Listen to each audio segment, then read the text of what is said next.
Welcome to MetaPod, the podcast where we discuss operational execs and organizations that make and move stuff, and our common headaches, digital transformation, the forever labor shortage, and doing more with less. And now, the host of MetaPod, Ron Crabtree. So it's Ron Crabtree here, back with another episode of MetaPod, where we examine the three common challenges that tangible goods manufacturing type organizations face. It's, the forever labor shortage and the fact that the entry of new workers into the workforce, particularly in North America and most Western countries, is not growing. In fact, it's going the other way. Digitization, digital transformation of work, and then just have relentless pressure to do more with less. And so our podcast guests, are subject matter experts, thought leaders in their own way. And we have a wonderful guest here today, Lisa Ryan. I'll be introducing her in a few minutes. And she's really going to talk more about building a culture that works. And I really like this part, why gratitude is the missing gear in manufacturing. So I find that really super compelling. We've been working on a forever labor shortage benchmarking survey. We've had our Meta experts community giving us some baseline information, and we're going to be pushing out some mini surveys. And one of the areas that our mini surveys will focus on is what it means to be an employer of choice, and what are all the many things you can and should be doing to position an organization as one that's really a great place to work, that people want to work for, so that you can outcompete others now that are trying to hire the same people you are.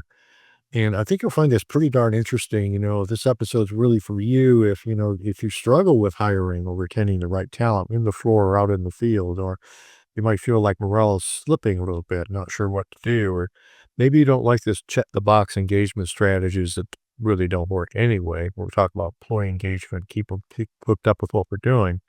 They're looking for some practical, repeatable ways to build loyalty and not just compliance. So, Lisa, I'm looking forward to hearing what you've got to say. Tell us a little bit about you. Well, I am Lisa Ryan. I'm Chief Appreciation Strategist of Grategy here in beautiful Cleveland, Ohio. I have been a full-time professional speaker, trainer, consultant for the last 15 years. And that was basically because I found myself on the wrong end of a downsizing on October 12th, 2010, when my lucrative medical sales position was eliminated via group conference call, with 12 of us getting canned at the same time. And I said, not only will no company ever do that to me again, and not only did I leave that job, but I left the industry. And I think that that's one of the things that's so important. I spent 13 years in industrial sales, hence my focus on manufacturing, construction, and the skilled trades. Because if you are these days, the risk is that when you lose employees, they're not just leaving your company, they're leaving the industry. And with as many millions of jobs in manufacturing that are going unfilled today, we need to figure out how to keep good people. Yeah, that's pretty awesome. So I'm going to ask Lisa to share some diagnostics next. And I asked her to think about what are three key areas anybody involved with manufacturing and goods of any kind and field services and what have you should really be considering. And I'm asking them to kind of, why are we looking at that? How do we measure that? If I'm on the board of directors, and I don't have a feel for all this stuff works, what are the questions I should be asking if I'm going to walk down the hall and talk to folks in operations and human relations or other areas, or even the CEO who should own, by the way, corporate culture? What are the questions we're asking here? And how do we gauge, measure, and determine the gap, the threat, or the opportunity? So I'll be looking forward to hearing that. So I'll just turn this over to you and let you take a crack at that. Well, first of all, one of the things that I share with all my audiences is that you can feel culture. You can walk into a business, whether it be a restaurant or a retail store or anything along those lines, and you can feel, do people like working here? Is this a place? So when you have candidates coming in to interview at your plant, at your shop, whatever it is, they are feeling the same thing. Are employees laughing and joking with each other? Does it feel like it's a good place to work, or are they kind of putting their head down, kind of in a "don't look at me, I hate this place" type of mode? And so the first thing is from a standpoint of, what does it look like when you walk into your office every day? And from there, we have to measure because as you know, if it's not measured, there's nothing more to it.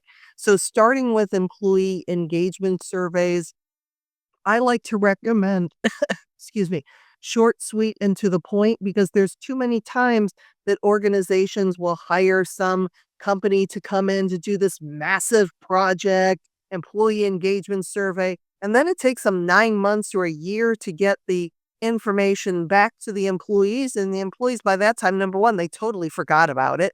And they've already been saying for the last 6 months, well, that was a waste of breath. I didn't see anything change because of it. And when we're going into these types of things, we have to go into it with the mind of basically a poker face. Whatever we read, our only response is thank you for sharing. Because your employees, when given the opportunity, especially if it's anonymous, they are going to share some things that you're probably not going to want to hear and you're probably not going to like. But, and I have seen this in numerous times, especially if it's written, that you'll have managers in the back room trying to determine, literally looking at the handwriting to see who wrote that, who said that, so they know basically who to take out their nasty moods on. What if, and you know that you're going to have employees and maybe they're just having a bad day and they're taking it out on you in the survey, but maybe there's a seed of truth. And so when we start that process, we start with those are great employee engagement surveys. I also really recommend stay interviews, which is basically like a survey, but it's a one-on-one conversation. What do you like about working here? What resources do you need? How am I as a manager? What do you like best about your day? What would you change if you were me? Having those conversations, also creating a safe environment for your employees to share their feedback. Because I know I was working with one of my clients and they tried that before working with me, of course. And they said the reason why they messed up is they would argue and justify, well, you don't understand that this is why we have to do that. And it's like once they started arguing and justifying, the employees lost total trust. So we build a foundation that we are willing to listen no matter what it is they have to say. And the most important part, not only are we taking action, but we're giving our managers the tools and resources they need to put some of these ideas into practice. Are we going to be able to put everything into practice? No, we don't have unlimited budgets. But when we give credit, you know what? I would just want to let everybody know this is the idea that Ron shared, and we're so excited to implement it. Now, Joe and Sally are saying, ooh, they're actually listening to us. I should share some ideas because employees know their job better than you know their job. And when you listen to them, really great things can happen. Yeah, the practice of, Lean Six Sigma or kind of a Toyota purist approach, going to Gemba, which is going to the point of attack on the floor where the work is done, where people actually interact is super important, understanding the point of view. But I have a question. I've actually encountered a situation with customers in the past where I say, you know what, we really need to do this customer satisfaction survey, or we need to poll our employees. And I got pushback. I'm interested in what you would say if you got this pushback. Well, if I ask those questions, then I have to do something about it. Mm-hmm. How would you push back? What would you say when you basically get pushback to the idea? You know, if it's the owner and the managers are giving that pushback, then they just may not be the right fit for their organization. Because if you have managers, you know that there are going to be some managers that they keep their team forever. Their employees love working for them, they feel valued, they feel respected. And other managers that if you stood by the revolving door, basically you could fan yourself because it's moving so quickly. Those are the managers that are probably the least excited ones about employee surveys because basically they're going to get busted for their bad behavior. So we have to look at really having those heart-to-heart conversations that, listen, we're losing people. Our turnover rate this year was at 76%, where our industry average is 42%. I'm not sure what's going on. This is what we're hearing in our exit interviews, whatever it is. But basically telling your managers, this is what we're going to do, and either get on board with it or, I'm sorry, this probably isn't going to be right for your long-term career.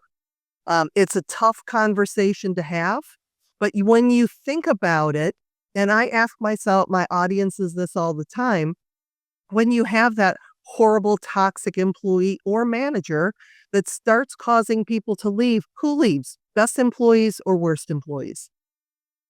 It's your best employees. So if you have a toxic manager, if you have a toxic employee, even though it's really hard to find people and we think that we just want bodies so that we get the job done, but those toxic people, they're expensive and you can't afford to keep them. So probably not the answer that most people would want to hear, because it's hard getting rid of people, because you're not only impacting them and their career, but you can, in some cases, literally be taking food out of the mouths of their children. But if we're looking at the ongoing long-term success of our organization, these are the decisions that we have to make. Yeah, that brings me to another question. You were talking about, feeling the culture, looking at exit interviews, looking at your turnover rate as compared to others in your area and or your industry. A question I've got for you is, I had somebody say to me long ago, and it always stuck with me, is that the customer experience with your organization, right, when they interact with your organization, is directly dictated by how you treat your people. What I'm interested in, have you used the tactic successfully of using customer feedback surveys to gather an understanding of how they feel about the people they're interacting with, which gives us a signal that something's broken in a Yep. culture? Have you used that technique? Well, and it's funny because we've heard for so long that the customer is number one. The customer is not number one. Employees are number one. Your internal customers, who are your employees, are number one, because when you treat them well, then they will treat the customers well. So, absolutely. But I also think that it's important to, when people get recognized, because so often we focus on the negative, the one-star reviews, the crabby customers who are complaining about our employees, and we're looking at it from a punitive. But if we can start really celebrating when customers are writing nice notes, of having those, of reading those in our meeting. Hey, I just wanted to share the note that Mrs. Brown sent about the service that she got from Chuck last week, and really pump it up. Now, there's again, you hear all kinds of stories around there. Where it works is that we celebrate those notes. I had one person approach me after a program, and he shared his story that he was working at a big box store, and a customer that he had really helped out sent a really nice letter to his general manager. And at their meeting, this kid had been there for about 6 weeks. And the manager got up and read this letter to the rest of the staff, and everybody was all excited. He was all proud and everything. And the next manager got up to share his report, and he said, "Yeah, nice letter from your mother." So he thought that he was being funny, but he was doing it at the expense of basically a new employee. And you know what? 6 weeks later, that guy was gone. So these are the things. We can have fun, we can joke around, but if it is at the expense of somebody else, that's not appropriate. We also know that we have customers coming in, and most of them are fantastic. But we also have customers that think that they are number one, and they can treat our employees like crap. And if we stick up for the customer versus the employee, we've just lost loyalty. Our employees need to know that we have their backs. And when we have their backs, you know what? They're going to have ours. All right, cool. Let's go into the next area then of a diagnostic. What should we be looking for, measuring, gauging? What else should we be kind of benchmarking and understanding the nature of the gap or opportunity? What's next? Well, it's really doing that regularly. Any type of employee survey is not a one and done because everything changes. So if we're doing there, and there's so many different apps and companies that do that as far as, again, these short pulse surveys that are out there, that is a minimum or a maximum of 7 questions, takes less than 7 minutes to do. I mean, there's statistics that show what work because we don't want employees getting into survey fatigue, but we want to keep they're called pulse surveys because literally we're keeping their hand on the pulse of what's going on in our organization. And knowing again that there's going to be good days and bad days, we all go through it, but as we can go through it together, that our employees know that they are heard and valued, that we're listening to them, paying attention, and acting on the ideas and suggestions that they give us, and that we're taking appropriate disciplinary action for people who are not following the rules, who are bucking the system, and are the slackers that think that they're getting away with everything, to make those decisions to kind of help those people to their next. But it's a constant evolving job that is not, you mentioned before, it's not a check mark. It's not like, oh, what are we going to do to engage our employees now? Check. No, this is something that's ongoing that every day we're going into our organization and thinking, what's one thing that I can do today to make someone's day a little bit better or my company a little bit better? Cool. Awesome. I think you had some ideas here around digital transformation. Did you get to those yet? As far as, Using that as a baseline to determine, do we have a gap here, something we need to address? The acceptance or resistance. Is there anything in there that we should be looking at? it's interesting because, I love technology. I'm a huge super user of AI, ChatGPT, Claude, Perplexity, Grammarly get me through almost every task that I do every day. I also know that when I talk to some of my peers and even people who are a lot younger than me, they are terrified of technology, and we are not putting this genie back in the bottle. So, thanks to the pandemic, a lot of technology has just gotten stupid simple. I mean, could you imagine in 2018 of you and I being able to sit here and having a discussion on a Zoom conversation or doing, I mean, I do full day training programs. I've done virtual keynotes with technology that really wasn't even available 7 years ago. And so when we work with the employees who may be older and less comfortable with technology to realize that their brains are not wired in the same way as you have younger millennials, Gen Z, and now Gen Alpha coming into Gen Alpha is not near the workplace yet, but I mean, they were born with a cell phone in their hand. I got my first cell phone in my 30s, for goodness sake. Now you have 5-year-olds that have them and they understand the apps and everything. So if we look at, and this is one of the things in my first gear that I talk about with attitude, of realizing that today's employees see the world differently because of the technology they're exposed to. And even though they have absolutely no background, no experience in your industry, and we've been doing it this way for 40 years, but what if they're right?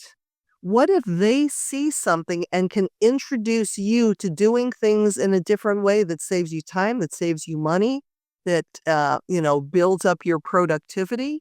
We have so much technology. I mean, this cell phone of mine has more power in it than, the Hollywood film studios of 40 years ago. So it's just, you think about the mainframe computers that were the size of my house, for goodness sake, contained in one little chip here.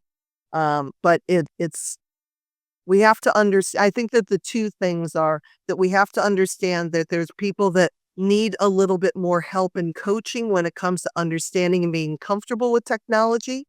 And then there's a group of people coming in where that is the basis of everything they do. And learning from them, that reverse mentoring. Interesting. Okay. Anything else from a diagnostics, baselining, figuring out if we've got a gap, things we need to address? Any other areas you would advocate before we get into the sage advice you might offer? Well, again, if it's you're going to fix anything, you have to measure it and starting out where your where your foundation is, where your baseline is, and build from there. But if you're just making stuff up, like ChatGPT makes up a lot of stuff, you have to tell it, don't make stuff up. But we have to start with the numbers don't lie, and we start with whatever we're looking at as far as the technology, the tools, whatever we're using for to get that feedback. The important thing is to not only collect the feedback, but to act on it and to give the employees the feedback that you discovered during that process pretty quickly so that they can see some movement. Okay. So we're going to roll in and ask for some of your advice about what to do, right? So you talked about, generational disconnects, lack of the personal connection, maybe we talk more about onboarding in terms of tactics. So not you onboarding not missed as an opportunity might be a good thing to get into in the advice around digital transformation and why is that true, right? Fear, Mhm. don't understand it, don't have the basis and the ongoing pressure just do more with less, right? So you have a lot of thoughts there. Maybe we could pivot now into, okay, great. Let's say we assessed it. Yep, we've got an opportunity. We need to get better at this, and we need to do it pretty quickly. What's your advice around how do you proceed now? What are the steps we should take to go and close the gaps on these sorts of challenges? Yeah. Well, the dangerous word that you used in that sentence was quickly, because your culture didn't happen overnight and it's not changing overnight. So the one thing that I recommend is to a lot of times start with the apology approach. If you realize that the one thing that you as a leader are not good at is acknowledging the good work that people do, it starts with the apology approach. Ron, I have not been letting you know what a good job you're doing. I mean, you show up here every day, you're loyal, you're faithful, I can count on you. And I just really haven't done a good job doing that. And I just want you to let you know that I'm going to, my focus is to let you know that more often. So there's a little bit of vulnerability there because I'm sharing with you that I have not been all that in a bag of chips when it comes to being your manager, but I'm also building in that accountability that now you know. Because if I come back from a program and I'm all jacked up and I'm like, yay, I'm going to start thanking my employees. And I come in on Monday, I'm like, Ron, thank you so much for being awesome. Really appreciate you. And I've never thanked you. You're going to be like, what does she want? So The authentic, not authentic.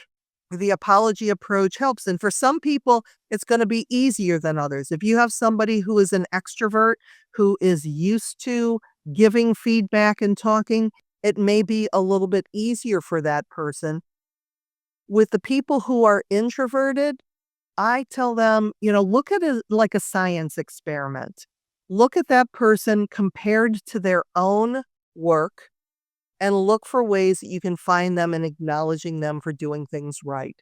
I also suggest that they start maybe even with an Excel spreadsheet or a piece of paper with all the employees' name on it and just little hashtags. When I have acknowledged somebody for good work, because you know that there's going to be some of your employees who are really easy to compliment and some of them, well, not so much. But if I see that, Jane's got this many and George has only got this many, okay, what can I start?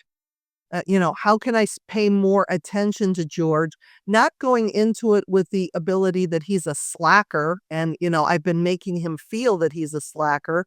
But if I go in with, how is George doing a good job today? Even my change in focus, something's going to feel different with him. I know it sounds a little woo-woo, but it works because people can feel our energy as well. And when I'm looking to catch George in the act of doing things right, instead of always trying to bust him when he's messing up, there's going to be a change here. And he's going to be like, wow, that feels pretty good to receive this recognition. How do I get more of that? And now we've given him the tools. There was um, that study a long time ago. I think it was General Electric or something, where they Hawthorne studies, the Hawthorne but studies. exactly. And it was the mere fact that they were paying attention to their employees that made production go up. It wasn't the fact that they were doing it. So it's just these little things that we do to pay attention to people that they recognize and feel valued and appreciated. Yeah, I love that story, the Hawthorne Electric studies, back in the 20s by George Bops and crew, and they were messing around with the lighting and have this hypothesis if they improve the workforce, the lighting in the workplace, it would get better. And the rest of the story is they ran out of space on the rheostats to turn the lights up, so they turned the rheostats all the way back to the original light setting and went back to the floor to do the time and motion studies again, and productivity went up again. So it's like, okay, it's not the lights. Uh-huh. To your Yep. point, it's what we pay attention to. It's what we pay Exactly. attention to as leaders. So that's crucial. So sorry for interrupting, but that was a Oh, no, that was great. Yeah, I had forgotten the details of it, so that worked. So what's next in terms of the go do something? You're talking about in the notes here about building a culture of mentorship. Could you expand on that a little bit? Because I wanted to ask a question there. Well, mentorship is really interesting because we have, with 5 generations, 4 active generations in the workplace, you have your more tenured people, your baby boomers and older Gen Xers that still want to feel valued and appreciated. And you also know that, in this life, frankly, no one gets out of here alive. You can love your job, but there's a point that physically you will no longer be able to do that job. So how do you keep that legacy? So instead of me going to, Sam and saying, "Hey Sam, you've been here for 40 years. We really want to see what you're doing." Sam might say, "Oh, you're just trying to replace me with some young whippersnapper coming in here." But you can approach it, "You know what, Sam? You have brought so much value to this company, and I know that at some point that we're not going to have you working here anymore for whatever reason. And we want to maintain the legacy that you have brought with you and to capture that so that we can bring that to the next generation." Now, Sam is like, "Oh, so even though I'm not physically working here, my legacy, which is a beautiful, crucial word, can still be going on for the next 30, 40, 50 years." So that's how we respect and value our more tenured staff without making them think that we're just looking for people to replace them. But on the other end, we have reverse mentoring. That again, you have people coming into the workforce that they see the world differently and they see technology differently. So, how can we match them up with the tenured employees so that they can learn from each other? Because sometimes you have the older generation saying, "Well, why should I be nice to those young people? They're just going to be gone in 6 weeks anyway." Well, what if you actually were nice to them and took a chance to get to know them and went out to lunch with them and learned a little bit about them? Maybe you're the reason why they wouldn't just stay for 6 weeks, that they'd be here for years instead. So mentoring actually, when we can look at it as a traditional mentoring, but also as a reverse mentoring, again, we have all of those conversations going where people feel more valued in their role and position in the workplace. Yeah, I really like that. One of my podcast guests was Alan Willett. And he talked about the wisdom gap, right? And one of the things he got at pretty deeply is, how do you structure the mentoring properly, right? So that, the boomers, I'm certainly in that bucket, of creating the structure within which they're actually successful at mentoring the incoming workforce. You've added a really cool spin here, though, the reverse mentoring. How do you turn that into a 360? I hadn't quite thought of it that way before. That's a really good insight. Talk to me about how you structure that, because you said it, right? People will be resistant. Oh, you're just going to replace me. Or, I'm not comfortable with these new technologies. I'm thinking about being in that middle manager's shoes that's nearing the end of their work cycle. How do you structure that? How do you have that conversation? Well, and every organization and every relationship is going to be slightly different. But if you look at number one, the hiring process, where we're hiring more for attitude and training for skills, we're making sure that we're getting the right people on the bus to begin with. So, we have um, Michael coming in, and he's brand new. He really doesn't understand the industry, but he just really loves working with his hands and he thinks that it's fascinating. And so now, and we can train Michael for skills. Okay. So now we pair him with Juanita, who's been with the company forever. Michael respects what Juanita's doing because he's like, "Oh, I can learn so much from her because she's been here for 20 years." And he goes in with that enthusiasm where she feels respected and liked, and they build a friendship in in the going on of this. So we want to make sure that with any type of mentoring relationship that it's a good match. Sometimes, you have two different personalities and for whatever reasons they don't mesh. So we find it when they're the most successful, and sometimes it takes a while for that to happen, that they don't immediately if they immediately hate each other right off the bat, of course, we're not going further than that. But if, sometimes it just takes a while for both parties to kind of understand the quirks and the personality traits and stuff of the people. And then they kind of get to know each other a little bit better. Just like when you do a disc assessment, for example, and you find two people who are opposite from each other, the I's and the C's or the D's and the S's. And, I'll have people in my programs. It's like, well, I'm a D and I've been working with this S forever and we have a fine relationship. It's like, yeah, because over time you have built that relationship and you understand each other. But somebody coming brand new into the organization as an S and you treat them in your dominant personality to the person who is more social, then it takes time. And I think that that's what, we all want to hit the easy button. I mean, if the easy button was around and we could just push it and make for a great company culture and make all of our mentoring relationships work right off the bat, that would be fantastic. Doesn't happen. So we have to understand and celebrate those little victories along the way when things are starting to turn around. Yeah, that's pretty cool. I'd like to pivot now and talk more about, the digital transformation headwinds, right? The adoptions of technologies and your advice for organizations around how do we get past the barriers, right? Particularly with the older workforce in particular. What are some of the strategies you've had success with there? It's listening to people, it's going on the line, and when you're bringing in AI or you're bringing in automation, first of all, when you're thinking about automating a particular part of the plant, to start with the jobs that the people in that plant hate most. What is something that we can automate that takes away the manual labor of having to lift up 50-pound bags and move them over there?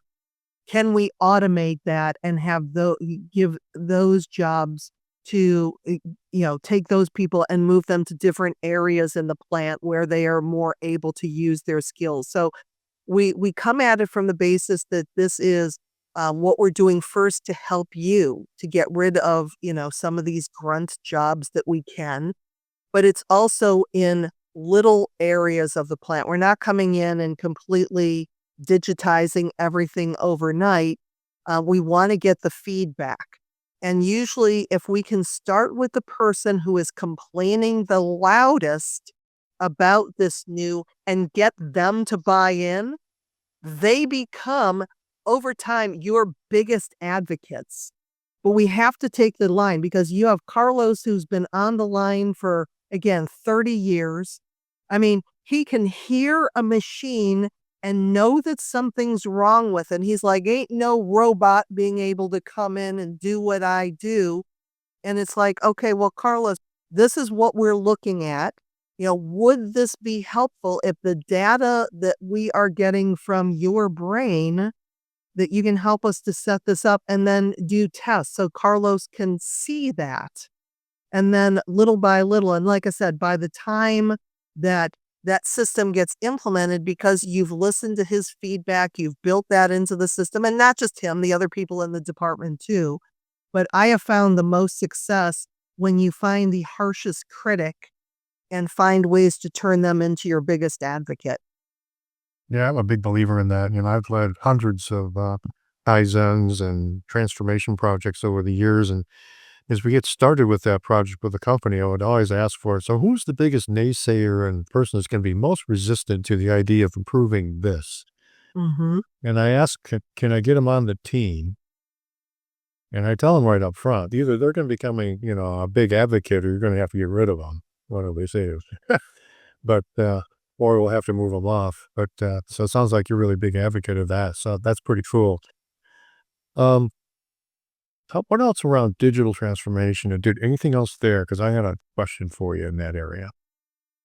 I think that again, it's listening to the employees, taking a look at what you need, doing it in a test environment, having a digital twin if that is available so that you can see how that it will work in real life before bringing it all in, but getting the feedback from the employees, asking them, because how many clients have you worked with that listened to some slick salesperson come in there and sell them, a system that was supposed to change the world and change their business overnight, and the employees are like, I want nothing to do with that, and they spent millions and dollars of something that, basically they had to trash.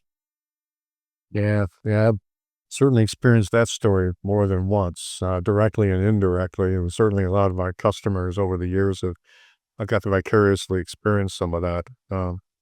One of the things you had in your notes that caught my eye, I wanted to ask you a little bit about was this, you know, giving a safe to fail space. And I wonder if you could talk a little bit about that. And then I wanted to see if that resonates with something I've heard in the past. Well, I mean, innovation takes failure. It takes if people are going to move forward, we come up with these ideas and a lot of times they work and sometimes they don't. But sometimes with just a little tweak, we can move that forward. So if you create an environment of fear where nobody's willing to take a risk because you are the emperor not wearing clothes and nobody wants to tell you what's really going on. But if you create a safe environment for people to give real feedback, and I know it comes back to that story, that's again has been around for so long, probably cliche, but it was the story of Thomas Watson and IBM. There was an engineer that made $1 million mistake, back in the day when $1 million was a lot of money in business, and the engineer came into Mr. Watson's office, expecting that he was going to get fired.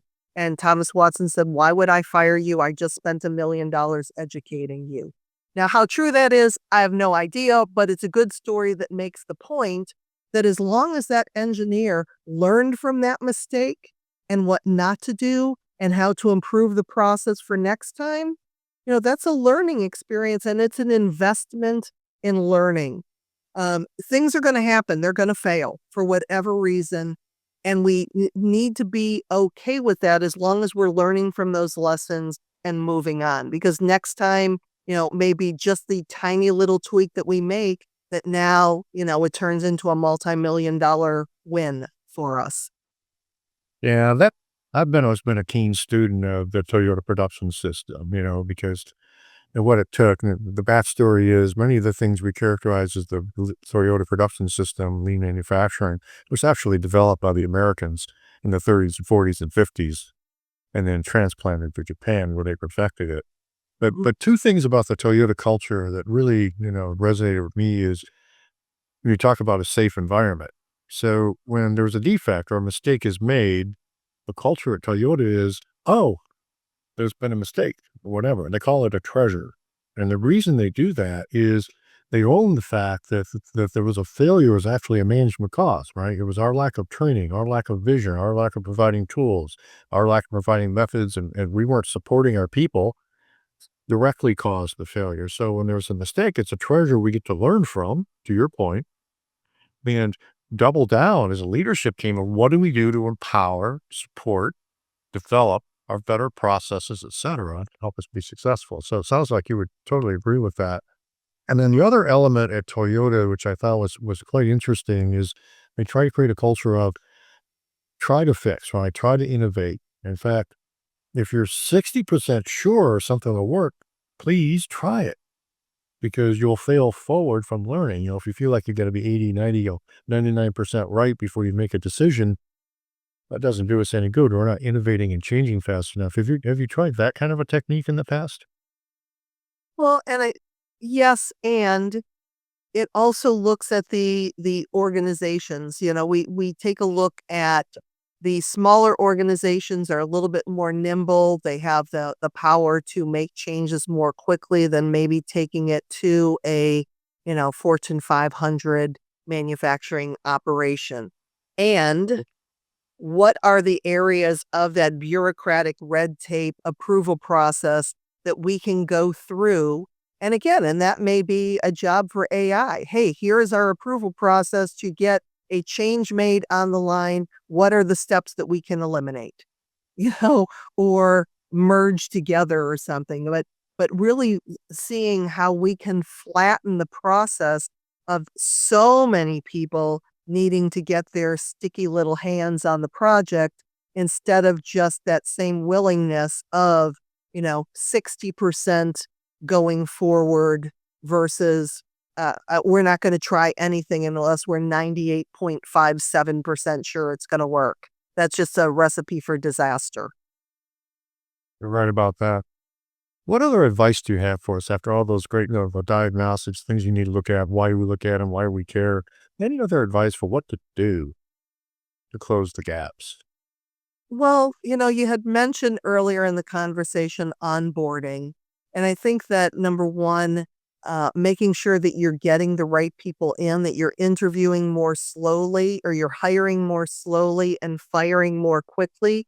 But if you think that you've just made an offer to Alice and Alice needs to give her 2-week notice before joining your organization, well, if you have no contact with Alice for those 2 weeks, there's a chance it's somebody else because she put her application into a lot of different places.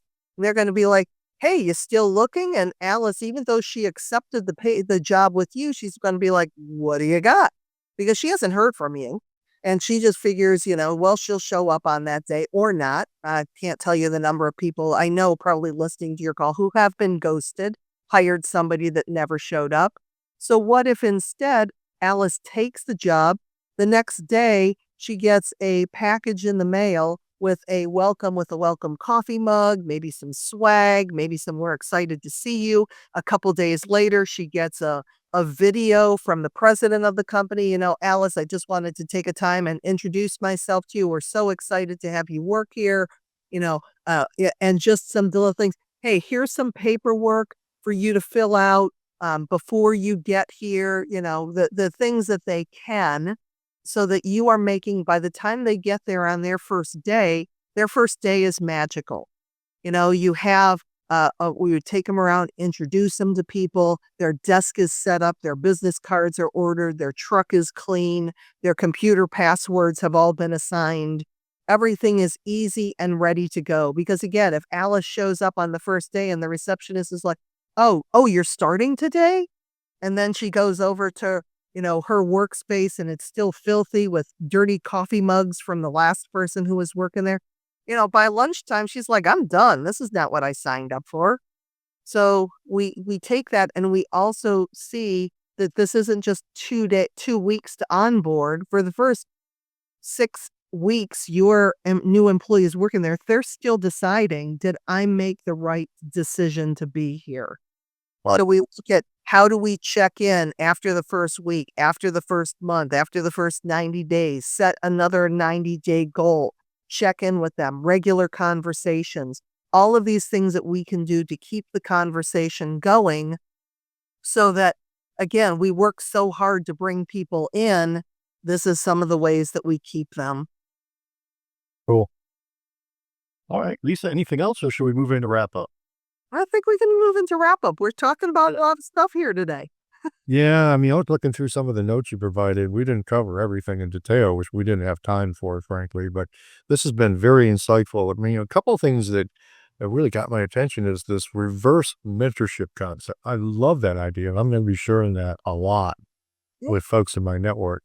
So there was a lot of ground we covered here, a lot that wasn't covered that could have been. If people want to get in touch with you, pick your brain, learn more about, what they can do, how do they get in touch with you?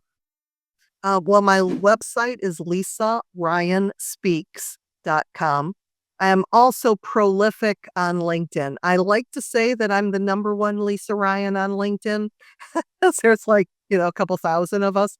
But if you put in Lisa Ryan and Grategy, I will definitely be the number one. And I post every Wednesday. My newsletter, Cracking the Retention Code, comes out.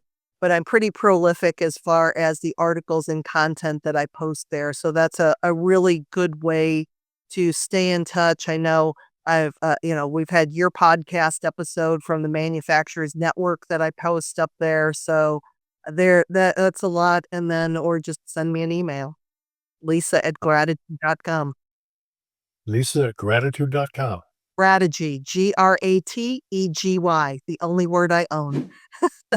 Awesome. So we clarified that. Lisa, you've done a fantastic job. Thank you for joining me.